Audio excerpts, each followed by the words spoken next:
Les quiero presentar entonces a los panelistas.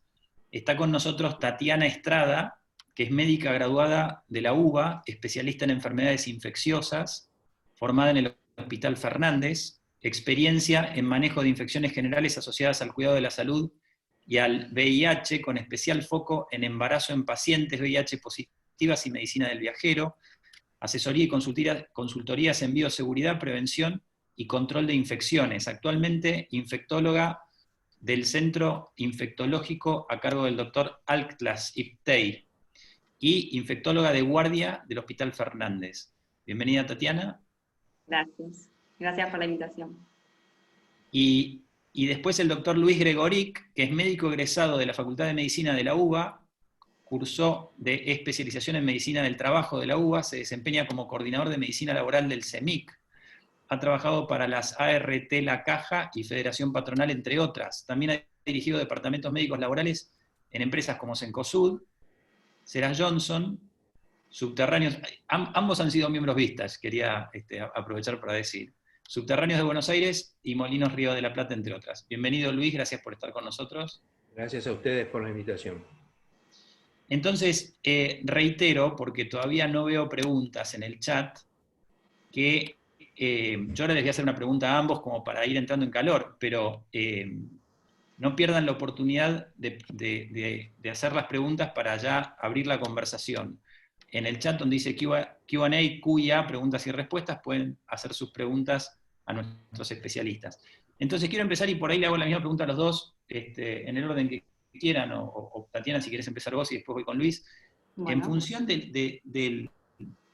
digamos, en estas últimas semanas de sus trabajos, de las consultas que están teniendo, de conocidos, de amigos, etcétera, más relacionado al mundo laboral, ¿cuáles son las principales inquietudes que están viendo? ¿Cuáles son las principales preguntas, dudas? ¿Por dónde pasan los temas donde la gente más está interesada en tener respuestas hoy? ¿Qué dirían a esa pregunta? ¿Tatiana? Bueno, me parece que en estos últimos días, bueno, hubo como una amague, ¿no? En principio, en las semanas que estuvimos casi a punto como de flexibilizar un poco, tuvimos muchísimas consultas, sobre todo como de qué pasa si al iniciar las actividades, no diría 100%, pero aumentar las actividades que venían trayendo, empiezan a haber casos dentro del personal, ¿no? Porque al estar todo relativamente parado o enlentecido, bueno, no había sucedido de encontrarse con quizás brotes intra-institución y tener que manejar eso. Entonces yo creo que lo último que venimos viendo o intentando colaborar para resolver son el manejo de los casos en el personal. Y bueno, creo que es clave que era un poco la idea de colaborar en eso hoy, de transmitir que es muy, muy, muy importante el establecimiento de un diseño, de un plan de trabajo a largo plazo, porque, digamos, esto por más que se flexibilice la forma de trabajar, la cuarentena, etcétera, etcétera, el virus lo vamos a tener que digamos, convivir con él durante un tiempo. Entonces, dentro de las consultas que recibimos, que es el miedo a eso, a tener casos, a tener muchas bajas, a tener que parar la producción o parar de brindar el servicio correspondiente, se intenta establecer un plan de trabajo nuevo, una manera de trabajar nueva, para evitar que cuando aparezcan los casos, porque los casos van a aparecer, eso genere un daño o en el servicio, en la producción, o un parate, o una necesidad de frenar, que no necesariamente tienen que ser así si las cosas están bien planteadas. Gracias, voy a volver a este tema porque claramente creo que vale la pena invertir un buen rato en entender cuáles serían algunos lineamientos principales de este plan de trabajo. Luis, ¿qué agregarías a esto que dice Tatiana? Mirá, por el ámbito en el que yo me desempeño, que es en el ámbito de las prestaciones médicas, de todo lo que tiene que ver con la salud, como CEMIC. Bueno, la gente afuera está informada, tal vez demasiado informada por los medios de comunicación, a veces distorsionada. Y nosotros vivimos una realidad dentro de la institución con este personal esencial, que es el personal que trabaja. Cuando hablo de personal esencial, estoy hablando no de personal que se desempeña como médico, como enfermera, enfermeros, sino como camilleros, administrativos, gente que se dedica a la limpieza, servicios generales. Así que es muy amplio. Lo que nosotros estamos sacando como conclusión es que en general la gente de mediana edad que contrae el COVID, ya en nuestra institución hemos tenido más de 150 casos, la mitad ya casi recuperados y vueltos a su tarea especial o esencial, lo que nos transmiten es su temor a llevar la enfermedad a su casa, a sus familias. O sea, no se preocupan tanto por la enfermedad que ellos puedan tener, sino por contagiar a los miembros de su familia. Eso nos está llamando mucho la atención. Tenemos muchas consultas que hacen a un servicio especial de psicopatología que hemos establecido para la gente que está trabajando, y lo que notamos es eso, su gran preocupación por sus hijos, por sus padres, por sus hermanos. Así que para nosotros el tema es que la gente sabe que se cura, pero tiene mucho miedo de llevar la enfermedad a la casa. Buenísimo. Hablemos un ratito de estos dos temas y después quiero pasar, tengo ya una pregunta y nuevamente los aliento a que pregunten y participen en el chat. Acá están entrando otras preguntas. Plan de trabajo a largo plazo. ¿Cuáles serían algunos principales lineamientos, Tatiana, que vos recomendarías considerar a las empresas? Bueno, hay cosas que digamos, con estos meses de pandemia que se han instalado, que quizás no todas las empresas estaban acostumbradas al trabajo online, al trabajo a distancia, toda la parte, digamos, administrativa, de manejo que se pueda llevar a la distancia, se va a tener que implementar, porque uno de los objetivos principales es disminuir al mínimo posible la cantidad de personal que, digamos, que te permita un rendimiento adecuado, ¿no es cierto? Entonces, toda la parte que uno pueda hacer de home office con esos empleados es clave, porque disminuís la cantidad de gente circulando en el lugar. Y después, una cosa que es fundamental en el control de infecciones es diseñar circuitos de trabajo. En este momento estamos como en nuestro peor momento, no sabemos si vamos a seguir a otros peores momentos que este, pero en principio comparando con los de atrás, este es el peor. Y hay cosas que tienen que ser muy estrictas, que quizás después puedan flexibilizarse un poco, como por ejemplo los turnos de trabajo, trabajar en turnos rotativos, en equipos que puedan trabajar de manera semanal o quincenal y contar con equipos de backup para poder hacer, digamos, todo el tiempo estar pensando en la posibilidad de un brote interno y tener que cuarentenar a un equipo entero de trabajo, ¿no es cierto? Entonces, esas cuestiones son bastante estrictas porque estamos atravesando este momento particular.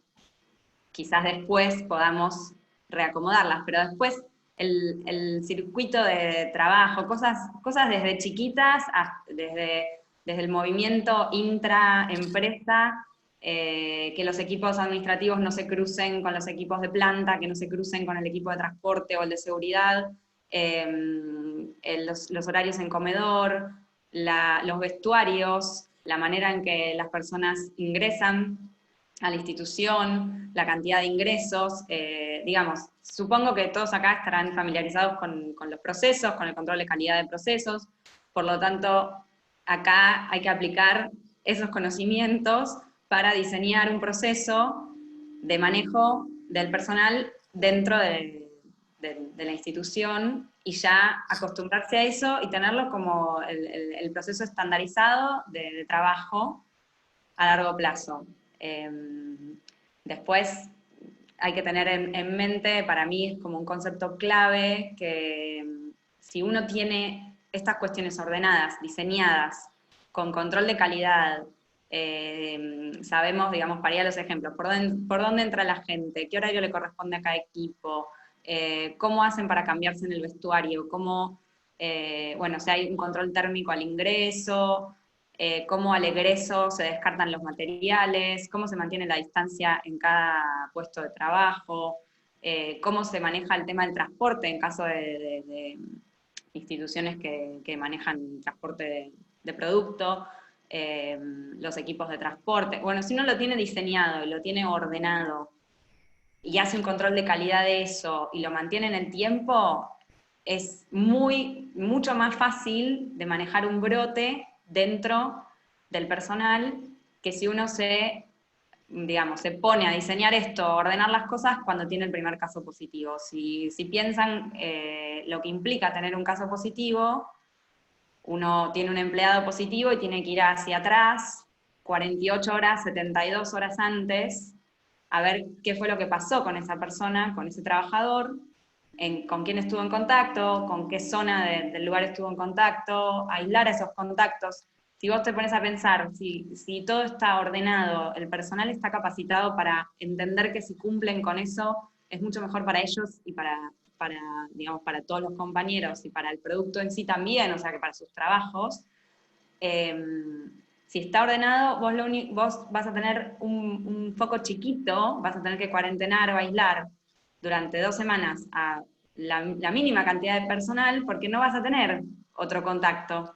O sea, esas personas no van a haber tenido contacto desprolijo con otras áreas, no van a haber almorzado 1 hora con el compañero sin barbijo. O sea, si todo eso está ordenado, el control de brote depende exclusivamente de lo bien que esté estandarizada tu manera de trabajo y, por como viene el panorama, hasta que no tengamos por lo menos una vacuna, por más que la cuarentena se levante, es más, cuando la cuarentena se levante, la circulación del virus va a ser mayor, en principio vamos a encontrar más casos. Entonces, un poco lo que preguntabas antes, o sea, muchas personas están empezando a preguntar o a consultar por esto, porque se ven venir el comienzo de las bajas en los empleados. Entonces, para mí el concepto clave es ese. Si uno establece y diseña la manera nueva de trabajar, después no va a tener grandes problemas, o no debería. Obviamente esto no es matemática, puede pasar, pero se puede trabajar muchísimo mejor y controlar mucho mejor que si de repente no seguiste trabajando como hasta ahora y tenés el primer caso y ahí te pones a ver cómo haces. Esto es, como es para atrás, no te da tiempo a relajarte de antemano, digamos. O sea, hay que hacerlo de antemano. Sí, muy bueno, gracias. Muy útil. Voy a pedirte, Luis, si querés complementar algo antes de empezar a responder preguntas puntuales, algo que quieras agregar a lo que dijo Tatiana recién. No, de acuerdo en un 100%. Estamos tratando, día a día tratamos de implementar lo que ella muy bien explica, trabajando con la gente, con seguridad e higiene. O sea, esto es, en cualquier empresa, es una tarea de equipos. Es recursos humanos, es la parte de medicina laboral, es la gente de seguridad e higiene, la que tenemos que mancomunar esfuerzos, y de esa forma, yo creo que lo he dicho en algunas otras charlas, la única forma que nosotros tenemos de ganarle al virus en su duplicación, en su contagio, es a través de una comunicación muy rápida y muy ágil. Esto que explicaba muy bien Tatiana, explicarlo, trabajarlo, y es la única forma. Es muy difícil. Nosotros, por ejemplo, en cualquier empresa habría que, para cada empresa, ver cuáles son los elementos de protección personal que se podrían instaurar. No es lo mismo quien está trabajando con COVID en cuanto a lo que tiene que protegerse, que quien a lo mejor está limpiando una sala o está haciendo una tarea más inespecífica. pero como bien dice Tatiana, tenemos que seguir trabajando y no conformarnos con haber logrado algo. Todos los días tenemos nuevas situaciones. Esto hay que entender que es una cuestión de hábitos, hacer una protección personal. Y nos está pasando muchas veces que cuidamos esto y llega el momento en que la gente se saca el barbijo, como decía bien Tatiana, están desayunando, están hablando. El tema de los vestuarios es un tema muy difícil. En cada empresa tendrá su problemática por la disponibilidad que tenga de espacio y la funcionalidad de cómo se encuentran los turnos. No es lo mismo una empresa que puede tener 2 o 3 turnos cortos y que puede trabajar a lo mejor con gente que haga tareas de su domicilio, que empresas donde vos tenés que tener al personal presente o sí, tenés varios turnos que se te juntan a las 10 de la noche, todos los que salen apurados por salir, todos los que entran, y realmente organizar eso nos está costando mucho, ¿no? Porque cada vez que podemos cometer un error o se nos filtra algo, ahí tenemos un foco, ahí tenemos alguien que puede traer.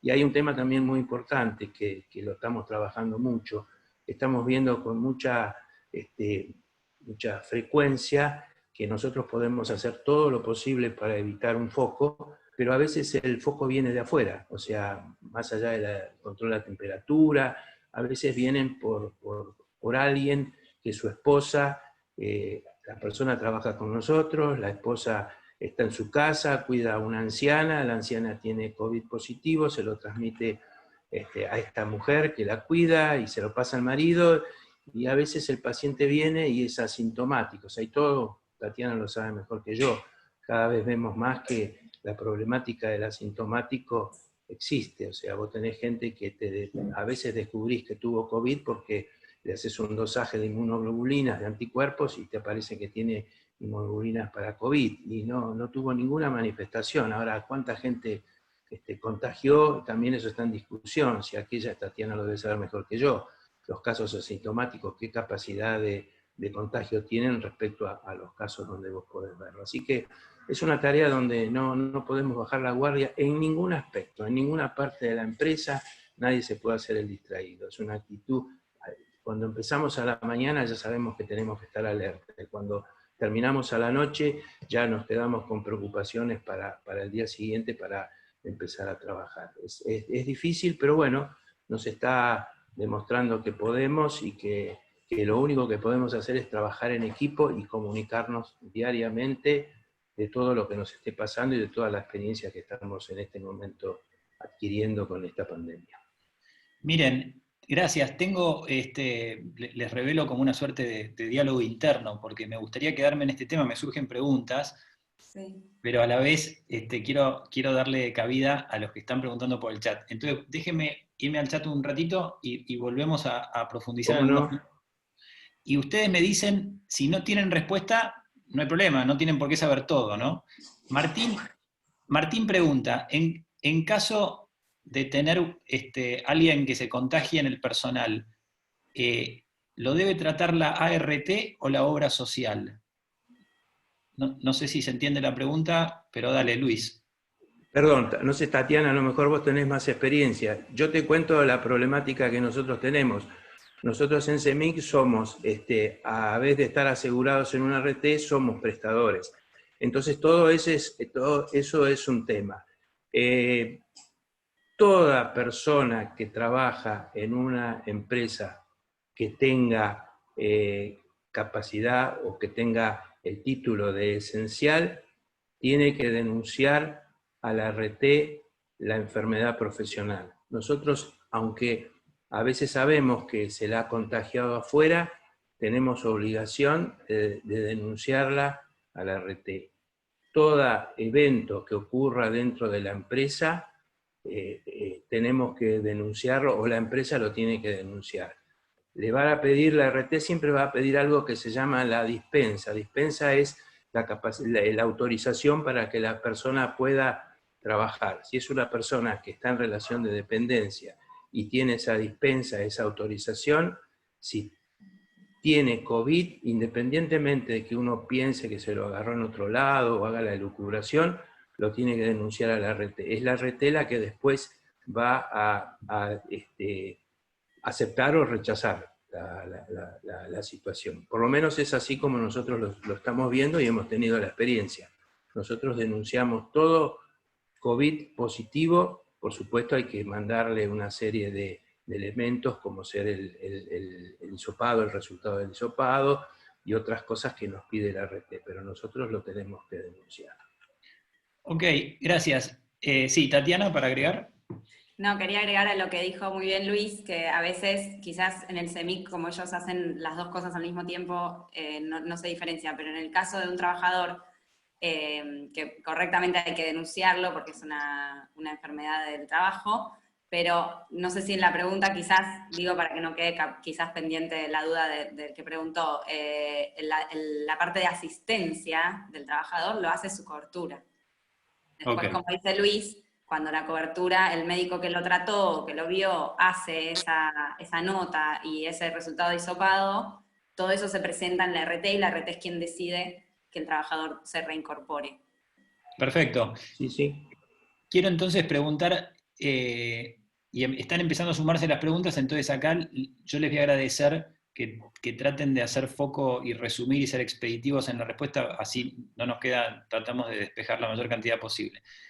Miriam dice, escuché de casos que no salieron, me imagino, de su casa, y sí se contagiaron, y después miembros de la familia que sí salieron dieron negativo. ¿Hay posibilidad de que el virus esté en el aire? Eso es para Tatiana. No es para mí, ¿no? No, o sea, en principio, que válido para todas las respuestas de este virus, sabemos, o sea, hasta ahí, ¿no? O sea, lo que venimos sabiendo son conocimientos que van surgiendo muy en vivo, muy de los trabajos que se van haciendo en el mundo, y hay muchas cosas que no podemos responder. En principio, por lo que se sabe, no es un virus transmitido por el aire, se refutó ya en varios trabajos, la OMS lo sostiene, es un virus transmitido por gota, significa que uno tiene que estar, digamos, por gota literal de saliva, o sea que el virus es expulsado, cuando uno habla, uno tose o estornuda a distintas velocidades, de acuerdo a la actividad, y no queda suspendido en el aire por ratos en ciertos ambientes particulares. Por ejemplo, para darles un ejemplo práctico, un ascensor. Pero no significa que el virus se transmita por aire, son conceptos distintos. Los virus que se transmiten por aire no necesitan esa gota para estar suspendidos, entonces cuando la gota cae, el virus cae, ¿sí?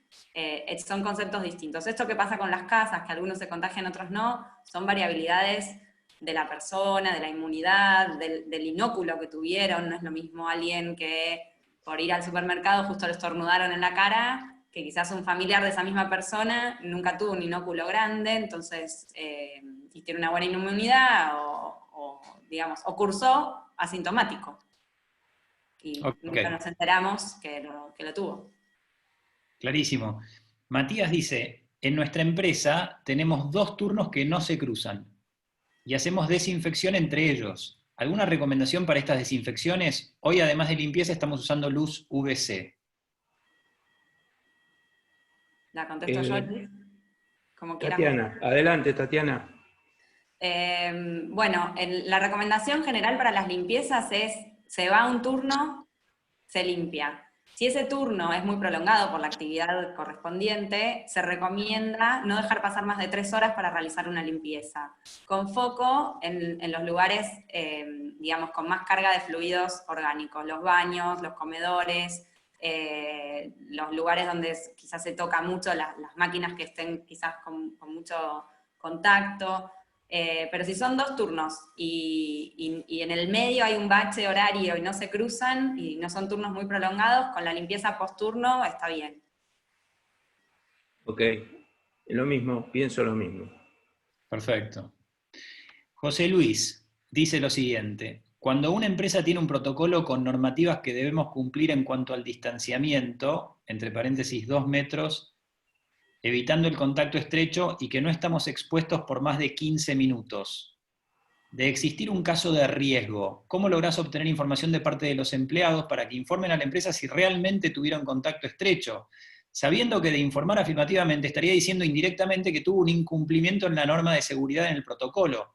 cómo trabajar la responsabilidad individual de las personas para brindar la seguridad del equipo. Gran tema este, ¿no? Es complejo. Vuelvo a repetir, es difícil, o sea, nosotros cuando tenemos lo que se hace habitualmente, cuando tenemos un caso positivo llamado caso índice, se busca a todos los contactos y se busca qué elementos de protección estaban utilizando y si realmente estaban a más o menos.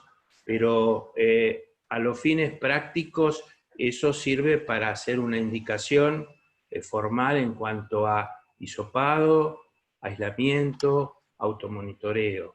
O sea, la respuesta es que es importante tomar el caso índice, interrogarlo, con quién estuvo, a qué distancia estuvo, y después, una vez que se identifican 2, 3 personas, volverlas a interrogar. Siempre en la duda de que si eran 2 metros, 2 metros 10, 1 metro 50, si tenía el barbijo, ahí automáticamente se considera como caso sospechoso y en ese caso se lo hisopa o se lo deja en aislamiento hasta ver cómo evoluciona en los 14 días. Pero es un tema muy, muy complejo.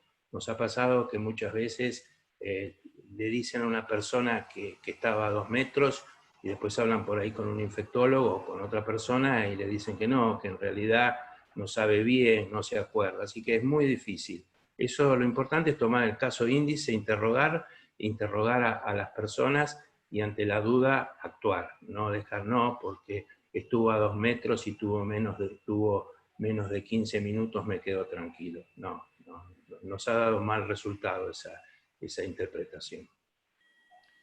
Quiero hacer una pregunta, una repregunta de esto, porque yo me estoy imaginando para mi empresa y para muchas otras empresas que nos pueden estar escuchando. Anoté acá algunas cosas que tienen que ver con, es cuestión de hábito, dijiste vos, Luis, mancomunar esfuerzos entre las áreas. O sea, que hay un tema, y la pregunta de recién también que hacía, ¿no? Hay un tema de cultura, hay un tema de control. ¿Quién hace esto? O sea, ¿ustedes tienen alguna recomendación de quién o quiénes tendrían que ser, pueden ser personas clave en la empresa para ayudar a incorporar estos nuevos hábitos y a controlar mejor? Tatiana, ¿querés decir algo? Y, o sea, creo que va a depender mucho del tipo de empresa y del equipo de trabajo. Me parece que lo principal, más allá de quién se ponga en el rol de control y de ver qué pasa con los procesos, que supongo que dependerá mucho, ¿no?, de cada equipo y de cada líder. Lo que me parece fundamental es intentar hacer la capacitación y la educación del equipo para que sepan que el beneficio es para todos. O sea, que acá no sirve mentir o tener miedo. Obviamente va a depender de cómo se digamos, se plantea el problema o el conflicto a nivel institucional, porque si se esperan castigos o, bueno, eso no debería suceder. Al contrario, es como que uno tiene que, como dijo Luis, mancomunar ese esfuerzo, hacer como de objetivo común, que cuanto más rápido y más en detalle sepamos qué fue lo que ocurrió, todos somos humanos, no se debería juzgar, no se debería, digamos, esto es una cuestión de hábito y cuesta adquirirlo, a todos nos cuesta, a los infectólogos también, de repente te encontrás que tenías que hacer algo y te tocaste la cara. Es una cuestión eso, de práctica, de entrenamiento y de costumbre, y una vez que lo incorporan, es mucho más fácil, pero que ellos tienen que saber, se tienen como que hacer de esa seguridad, de que si lo expresan, lo dicen rápido y lo dicen claramente y en detalle, eso es para beneficio de todos. Muy bien. Juan pregunta, el COVID va a pasar. Y pregunta, ¿qué va a quedar de todos estos cuidados que tomamos por la pandemia? ¿Seguiremos con las costumbres que obligatoriamente ahora hemos adoptado? ¿Qué piensan? Uno de los cuestionamientos que nos hacemos todos es ¿qué va a pasar cuando pase la pandemia? ¿Qué va a pasar con toda esta energía que estamos poniendo? Esto que decía Tatiana de mancomunar esfuerzos, esto de trabajar en equipo. ¿qué va a pasar con todo esto? Yo creo, y estamos viendo con mucha preocupación, hablamos mucho con los psiquiatras y con la gente, que vamos a tener una verdadera pandemia psiquiátrica, o sea que va a haber mucha problemática que ya se está generando ahora por el tema del aislamiento, y creemos que, bueno, vamos a tener que mutar en cuanto a los esfuerzos que hacíamos por la pandemia del virus, llevar a otra pandemia que van a los desórdenes que va a haber, la reacomodación en el tema social, en el tema económico. Este virus es transversal, ha demostrado un montón de situaciones que no sabíamos que estaban y que, bueno, se tapaban a veces bajo la alfombra y que están todas ahí, ¿no? Tenemos muchos temas para después de la pandemia seguir trabajando, y bueno, de todas maneras el ser humano es un ser que olvida fácilmente. Yo creo que cuando pase todo esto vamos a recordarlo, y bueno, vamos a seguir teniendo las dificultades en la cantidad de accidentes, de automovilismo, la droga, el robo, o sea, vamos a volver un poco a la normalidad. Yo no confío mucho en que esto, creo que nos enseña y nos ha demostrado muchas cosas, pero mi experiencia de vida, y me parece que el ser humano tiene, por suerte a lo mejor, ¿no? Si todos fuéramos, como decía Borges, ese personaje, el memorioso, estaríamos en verdaderos problemas. Pero soy optimista igual, pero creo que vamos a tener mucho trabajo y vamos a olvidar, por suerte para muchos, esto que ha sido tan difícil y tan duro. Ok, Marcelo dice, tengo un empleado esencial que tiene enfermedad de riesgo y quiere venir a trabajar igual. ¿Tiene que firmar una declaración jurada o igual no puede venir? Somos una empresa esencial y cumplimos todos los protocolos de sanidad desde el 1 de abril, más las actualizaciones actuales. Se nos ha presentado esa situación.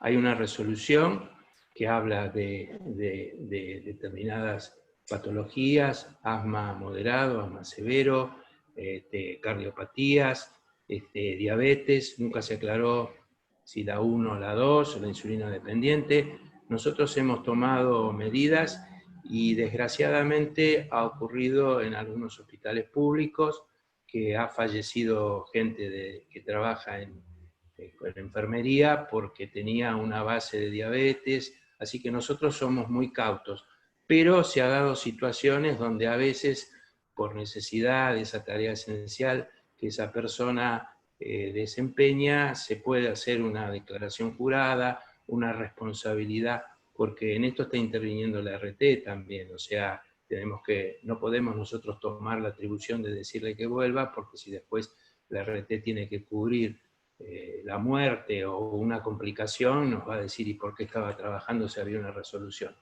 Es complejo. Tratamos de no hacerlo. A veces queda un poco en la necesidad de esa persona muy capacitada que la podemos estar necesitando y que tal vez no pueda trabajar desde su casa. Pero se puede hacer pero es un tema complejo, hay que hablar con la RT, hay que armarlo muy bien, porque puede traer consecuencias si esta persona después llega a ser COVID y se complica y bueno, termina en un respirador o se muere. Ok, gracias. Uriel dice, ¿cuál es el tiempo de aislamiento de los contactos estrechos ante un COVID positivo? Nos llegó un nuevo protocolo del municipio donde aclara que son 10 días en lugar de los 14. ¿Son 10 o 14? Todo para Tatiana. Después yo puedo aportar algo. Adelante, Tatiana. Bueno, una cosa de la que padecemos acá en nuestro país es que los protocolos no siguen al protocolo de nación. O sea, en la mayor parte de las cosas sí, pero hay algunos detalles que no entendemos muy bien, las jurisdicciones cambian, a veces por necesidades propias del lugar, del terreno, digamos, no vamos a juzgar todo en general, hay provincias que sí que requieren algunos toques en el protocolo de nación, pero bueno, acá, por ejemplo, nosotros tenemos el protocolo de nación, el protocolo de Cava, el protocolo de provincia de Buenos Aires, y hay algunas cosas que van cambiando. En lo que hace a lo infectológico, el periodo de incubación del virus, que es lo que le da, digamos, esencia al aislamiento, es de promedio 5 días y se puede prolongar hasta 14 días. En los estudios nuevos que fueron saliendo con las cohortes, las más importantes que son las chinas y algunos estudios europeos, se vio que a partir del día 9 o 10, el virus, salvo en casos excepcionales, que son los casos graves, que estuvieron ventilados mucho tiempo, los casos de inmunosuprimidos que no tienen su inmunidad intacta, entonces liberan más tiempo virus, en la mayor parte de los casos, a partir del día 9-10, dejan de contagiar. Entonces, algunas jurisdicciones, en algunos protocolos, adoptaron ese lapso más corto de tiempo justamente para poder aprovechar para que los trabajadores puedan retornar, que es lo que pasa también con el personal de salud. Nosotros al día 10 hubo modificaciones ahora del protocolo, ya algunos lugares estarían autorizados para poder dejarlos volver. Perfecto. Ok. Daniel dice, uno de mis miembros, un empresario, tiene varios casos positivos, los denunció como corresponde y está en contacto con ellos.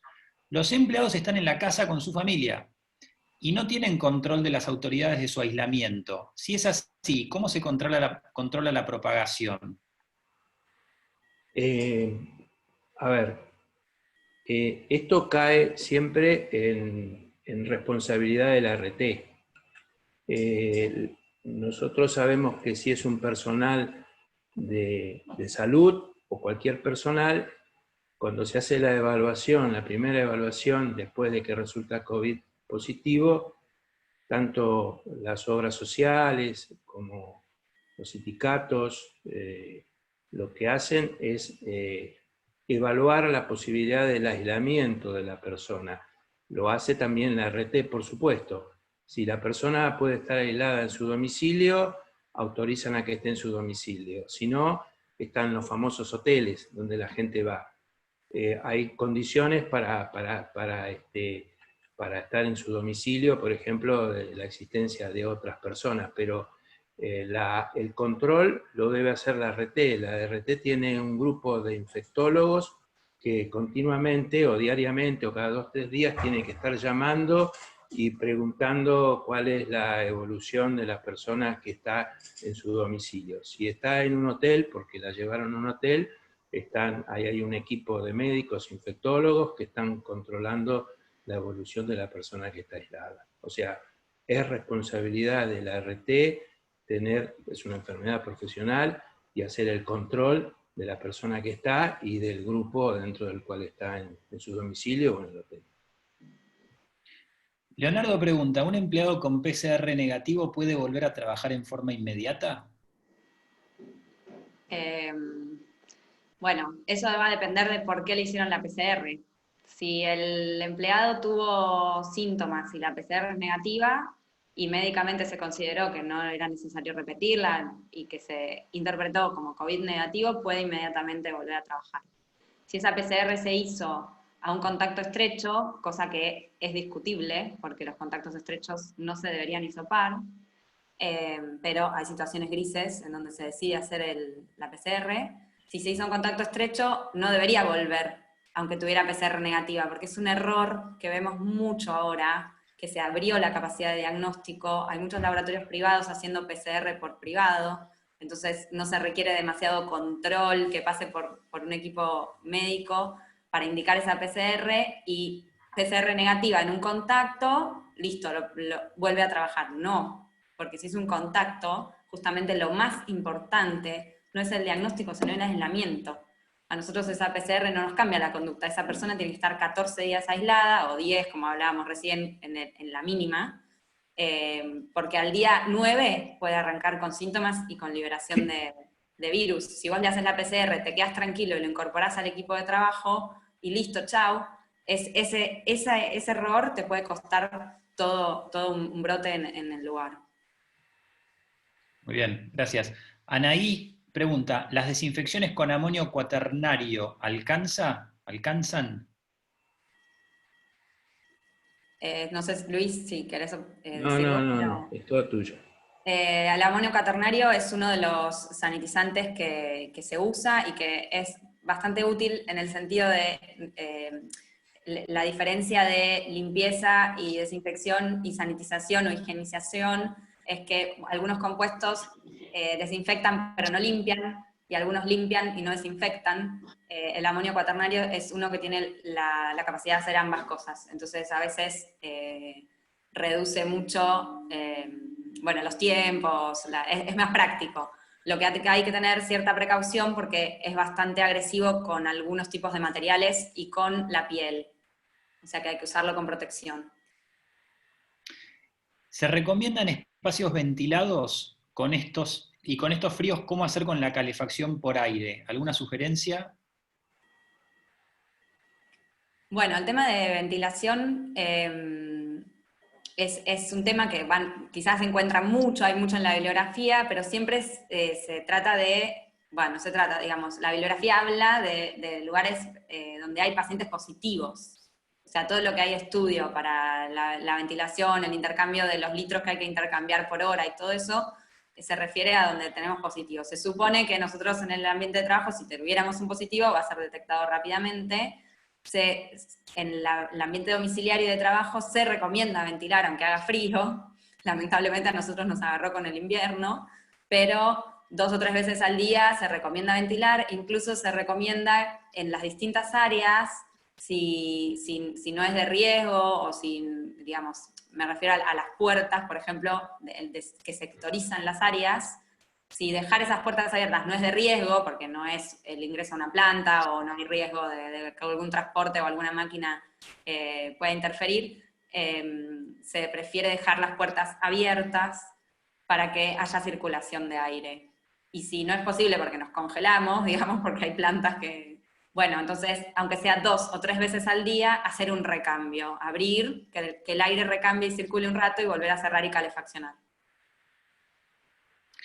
Ricardo hace una pregunta que la leo y le agrego algo yo. Dice, ¿creen que va a ser necesario que las empresas incorporen algún rol fijo con experiencia en infectología? ¿Para qué tipo de empresas lo recomendarían? Y la parte que yo quiero agregar es, si no es un rol fijo, ¿cómo se imaginan que una empresa debería incorporar este conocimiento con algún tipo de regularidad? ¿Con qué tipo de, no sé, proveedor externo? ¿O qué recomendarían hacer? Bueno, no sé si Luis, ¿querés decir algo? A mí No, me no, parece Tatiana, yo agrego. Sí, habla, por favor. no, otra vez, como que depende mucho de la empresa, de qué es lo que hagan, los rubros son muy diversos, las empresas son muy heterogéneas, hay empresas grandes, muy grandes, que obviamente tienen sus equipos médicos, y que esos equipos médicos se asesoran con infectólogos, y lo que nosotros hacemos o solemos implementar ahora, a veces es un diagnóstico de situación y después, bueno, digamos, la asesoría para hacer los protocolos, y después una cuestión así como decís vos, de proveedor externo, como cada tanto o con cierta periodicidad, mantener como una evaluación periódica para acomodar un poco las cuestiones cada tanto, y por supuesto si hay alguna cosa puntual, no sé si de incorporación fija, eso va a depender quizás de cada uno, pero quizás no sea tan necesario el fijo, pero sí tener a alguien que pueda asesorar ante situaciones o puntuales, o hacer una cosa periódica de evaluación, me parece. ¿Querés agregar algo, Luis? No, comparto. Todo va a depender, siempre la gran problemática de qué empresa estamos hablando, ¿viste? O sea, es complejo, o sea, hay empresas muy chicas, hay empresas muy grandes, y entonces eso va a depender un poco, como pasa a veces con los servicios de medicina laboral. A veces la ley dice que el servicio de medicina laboral tiene que estar dentro de la empresa, o dice que puede ser un servicio externo. En general, yo creo que si la empresa es chica, bueno, puede contar con el servicio de medicina laboral, que le puede asesorar sobre todo este tema infectológico en la medida que lo necesiten. Y si la empresa es grande, bueno, ya tiene un equipo, como decía Tatiana, ya armado, y que pueden hacer consultas con infectología, o que pueden hasta tener un infectólogo dentro del servicio médico. Hay dos preguntas con respecto a la trazabilidad que me parece que no las llegamos a cubrir o no exactamente de esta manera. José Luis preguntó, y esta se me pasó, ¿cuánto tiempo para atrás debemos buscar trazabilidad para poder detectar contacto estrecho? Nosotros en este momento estamos en 72 horas aproximadamente, cuando es posible. Hicimos una prueba cuando tuvimos un foco en un área donde, bueno, fuimos una semana para atrás y encontramos muchos casos. Habitualmente nosotros, por lo menos por protocolo, hablamos de 70, no más de 72 horas. Pero bueno, también depende en el momento en que uno qué haya pasado con esa persona, que es índice, que es cómo se haya movido dentro de la empresa, ¿no? Pero habitualmente buscamos hasta 72 horas. En casos especiales podemos ir un poco más atrás, pero nosotros estamos tomando 72 horas por indicación de nuestros infectólogos, ¿no? Tatiana. No, quería agregar que de acuerdo a los protocolos, tal cual como dice Luis, algunos dicen 48, otros 72, pero esto se linkea con la pregunta que hicieron hace un ratito de cómo hacemos para que el trabajador diga qué fue lo que pasó. Porque Claro. las 48, 72 horas son del inicio de los síntomas. Entonces, si ese trabajador fue a trabajar con síntomas y no lo dijo, se encuentra este conflicto, como que después no lo quiere asumir, te dice que arrancó hoy con síntomas y hoy hizo la consulta porque se puso como un poco peor o se siente peor, pero en realidad tuvo síntomas ya hace 3 días, entonces vos ahí ya tenés que ir 5 o 6 días para atrás.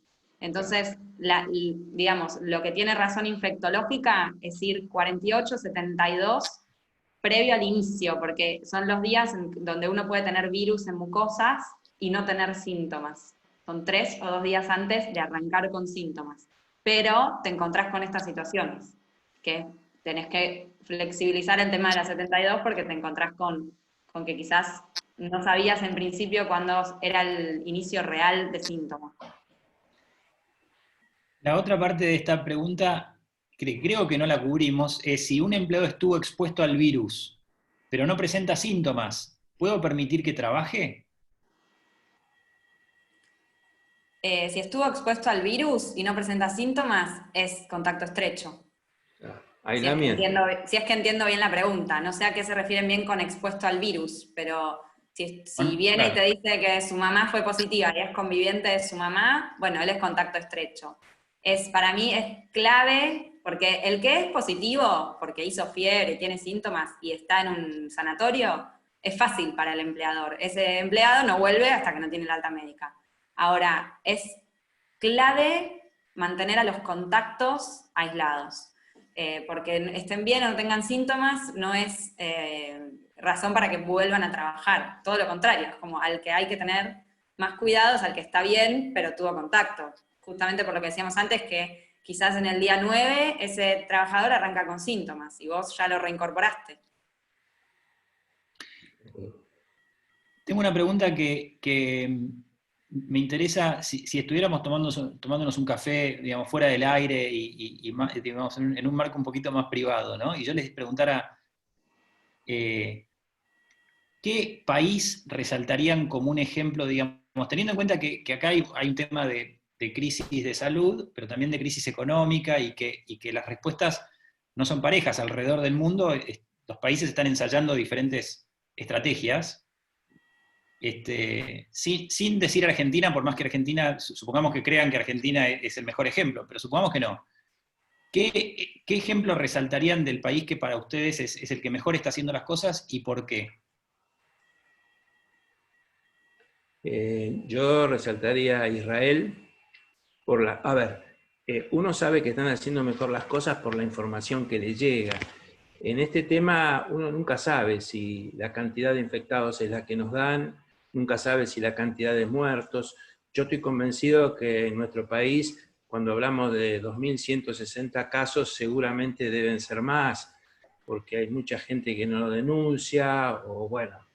Entonces yo, por lo que he recibido, Israel y creo que Noruega han hecho, en realidad se mide por lo que han tenido, la cantidad que tienen de muertos por millón y la cantidad de infectados que tienen, ¿viste? Eso sale en las tablas.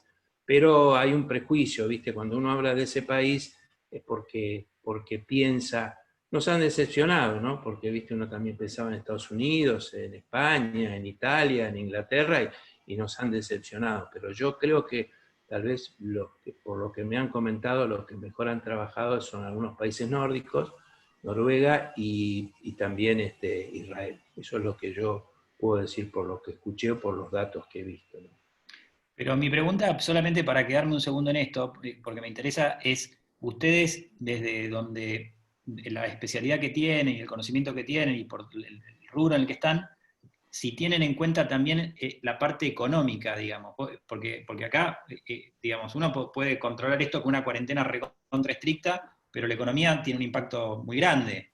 Entonces, Sí, cuando vos decís Israel y Noruega, ¿estás pensando en la parte económica también? Y decir sí. así, ¿de qué manera? Y que entonces, ¿por qué? Y eso lo ves por cómo cae el Producto Bruto, cómo está la situación económica, ¿no? Vuelvo a repetir, uno recibe información a través de medios. Yo no he tenido la oportunidad de hablar con médicos o con gente que esté en esos países para que me cuenten cuál es la verdadera situación. Pero creo que por lo que estamos viendo podrían ser esos dos países. Probablemente haya otros que yo ignoro porque no lo escuché. También puedo decirte cuáles son los peores, pero siempre en función a lo que está pasando. Hay trabajos que están demostrando que con cuarentena o sin cuarentena el PBI va a caer, la economía se va a resentir, ¿viste? Porque la gente va a comprar menos a pesar de que puede ir a comprar. Como pasó un poco acá, ¿viste? Estamos todos, lo vemos a diario, cuántas cosas dejamos de comprar o nos damos cuenta que las comprábamos porque tal vez no las necesitábamos, pero las comprábamos igual. Pero es muy complejo. Yo creo que esto, cuando pase un poquito más de tiempo, vamos a poder, todo lo que nos está pasando va a ser muy importante poder hacer trabajos, estudios y sacar conclusiones, ¿no? Para poder llegar, cuando esto termine. Por ahora me parece que es un poco prematuro hacer algunas conjeturas. Ok, gracias. Tatiana. No, yo creo que, bueno, me cuesta mucho porque la parte económica quizás no es lo que más leo o lo que más miro, pero me parece, me da la sensación que los países que hicieron como un intermedio, sobre todo los países europeos, que tuvieron como una performance intermedia, ¿no? Lo que pasa es que es muy difícil de analizar porque uno analiza vidas. Si yo te tengo que decir, bueno, los que me parece que mejor se desempeñaron son los países que no explotaron, como Italia, España, Inglaterra, bueno, Reino Unido, no sé, te puedo dar el ejemplo quizás de Holanda, Bélgica, los países que decía Luis nórdicos. Bélgica, por ejemplo, tiene como una mala fama porque tiene muchísimos muertos, pero eso también depende de cómo son notificados los muertos. Hay muchas variables que a nosotros nos llega como información. De hecho, como que yo me desespero cuando veo las noticias porque la manera de formar la información es espectacular. Son muchas las variables. Por ejemplo, para mí en Bélgica, Holanda, todos estos países, las cosas se hicieron bastante bien y bastante rápidas, como para seguir en una actividad económica. Y después otro que creo que es para destacar es Nueva Zelanda. Pero te repito, no tengo el detalle del plan económico de cada uno, ¿no? Ok, perfecto. Y estoy mirando el reloj. Voy a tomar una última pregunta, que también me interesa la opinión de los dos. Reitero, nuestro compromiso es responder todas, así que van a quedar algunas pendientes y sepan que vamos a contactarlos a ustedes personalmente para hacerles llegar una respuesta. Ariel dice, ¿cómo hacemos las empresas que no tenemos la posibilidad de hacer home office? Tengo una constructora para poder armar un escenario lo más certero posible a mediano plazo.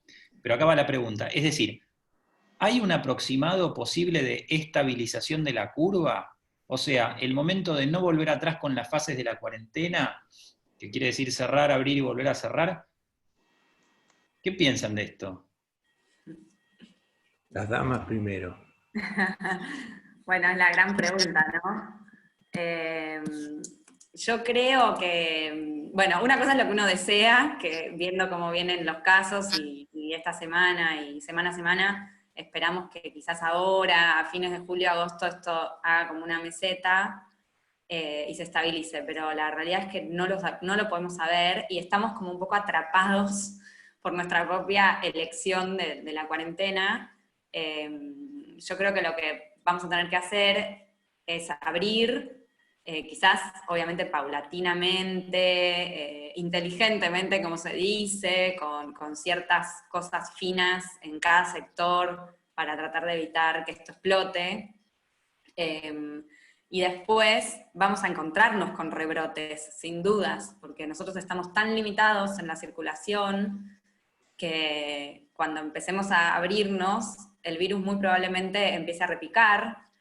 Entonces, por eso para mí es tan importante tratar de diseñar algunas estrategias de trabajo a mediano y largo plazo, sobre todo en empresas así como la que nombran, que no tienen la capacidad quizás de demasiada logística, porque nos vamos a quedar. Hay que tener como en claro la diferencia que hay mucha confusión, también por el bombardeo mediático, ¿no?